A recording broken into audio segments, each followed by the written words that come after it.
So if you guys go back on my channel, you know I got a 1978 Malibu with a Pontiac engine in it.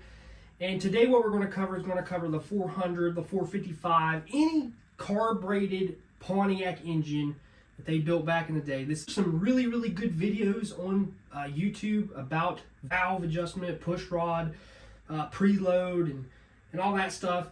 But a lot of people are just building a regular Pontiac engine, like myself. This one has been bored 30 over. We ripped it out of the car. We had some issues with the transmission, so I pulled it out, resealed it, whatever. It's bored 30 over. Everything's pretty new. But today I'm going to be talking about the valve lash adjustment.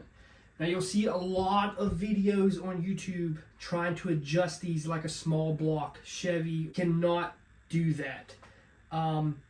A Pontiac engine, if it hasn't been messed with, and if it's a stock setup like I have here, there is no valve lash adjustment. These are your rocker arms. This is your stud. This is your nut. But they are tapered, right? These are tapered. There's a thing you can get to where you can adjust these. It's called a poly lock. You can use those. And you can adjust it just like any other small block or big block.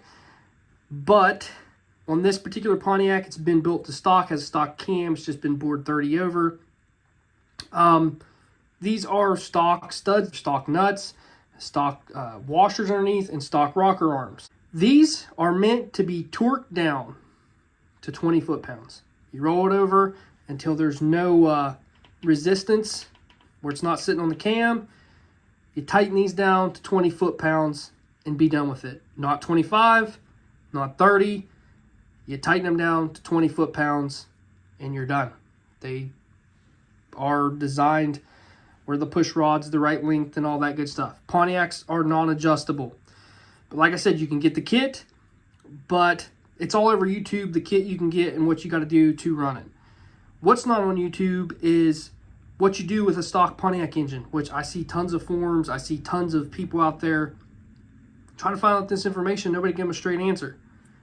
So if you have a stock Pontiac engine and it has a stock setup like I have here, what you want to do is tighten these down where it's not in the cam load to 20 foot-pounds.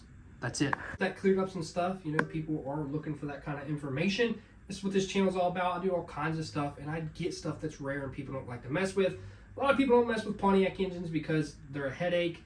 And I can see why they don't mess with a lot of Pontiac engines, because they have their own bell housing and blah, blah, blah. And I really like this engine. It really suited this car really nice. Like I said, we ended up pulling it out because we had a transmission leak, and I just pulled the whole engine out.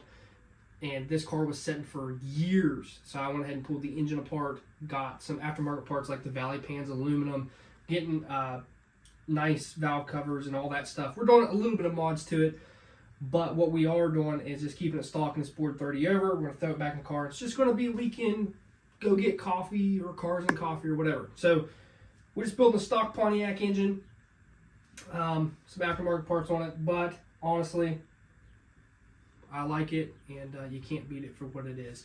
So I hope you guys enjoyed this video. If you haven't seen the videos of the old Malibu where we got it running, we pulled it out of the field, go check those out.